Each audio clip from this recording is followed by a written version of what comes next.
In this video, I'm discussing 3 common wine flaws and how to identify them. Wine is expensive, so you want to make sure that you get what you pay for. As I became a more experienced wine taster, I was shocked at the number of flaws that were in wines and the number of bottles that I probably drank before and had no idea that they were flawed or problematic. In fact, many experienced tasters that I drink with oftentimes struggle to identify wine flaws as well. And so for that reason, I thought it'd be very important to do this video to discuss some of the common wine flaws and how you could recognize them. The first flaw I'd like to discuss is cork taint, or TCA. This is caused by a chemical contaminant that is oftentimes either originating or transmitted by the cork. It's shockingly common, and in fact as many as 3 to 5% of bottles that have real corks oftentimes will have cork taint. That means for every 20 bottles you drink, you will most likely have at least one of them that suffers from cork taint. In fact, I just had one last night. I detect cork taint most frequently with the smell of cardboard,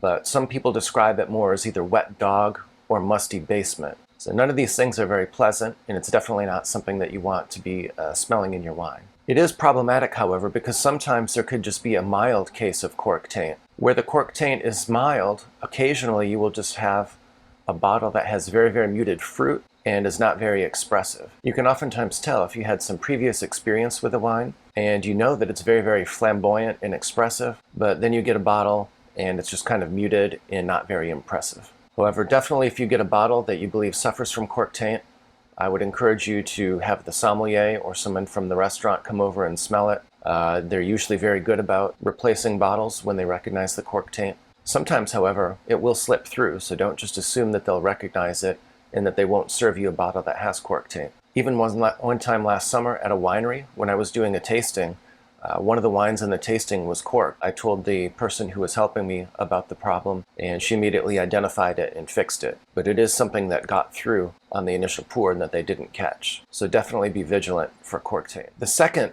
flaw that I'd like to discuss is oxidation. Oxidation happens when wine can get too much exposure to oxygen. This could be either during the winemaking process or after the wine has been bottled. It's very common with white Burgundy, and so you may have heard of premox or premature oxidation. You can recognize oxidation because oftentimes the wine will develop nutty notes and aromatics that are similar to sherry and not the type that you would typically associate with fruit. Also, the coloring will tend to be a little bit darker and have brownish hues and perhaps look a little bit muddy and dark. It tends to happen more frequently in white wines because the tannins in the red wines seem to offer some protection from oxidation. The third wine flaw that I'd like to discuss is heat damage. Especially in Texas or areas where the climate is very warm, this can be a particular problem for you. With heat damage, you oftentimes will be able to tell because the wine could even taste like stewed tomatoes, or perhaps it could be a little bit like scorched earth, or a little bit like there's been a fire of some sort. But it's definitely very unpleasant, and I find it even easier to recognize than either cork taint or oxidation. So you should be able to tell this one without too much difficulty. However, to prevent heat damage in your own wines, it is very important to be very vigilant concerning shipping and transportation, because that's oftentimes where the heat damages arise. And so for that reason, in the summer, I typically don't have wine shipped to me, and I'll typically go from April to November without wines being shipped. If they are shipped, I try to make sure that they're climate-controlled shipping and that I do my best to pick them up as soon as possible once they arrive. Similarly, if I purchase bottles from the store, I would definitely avoid putting them in the trunk because trunks in particular don't get the air from the air conditioning, and it's much hotter in the trunk with the sun beating down on it than it would be in the inside of the car. And another time where there could be heat damage is even if a wine's been at a retail store for an extended period of time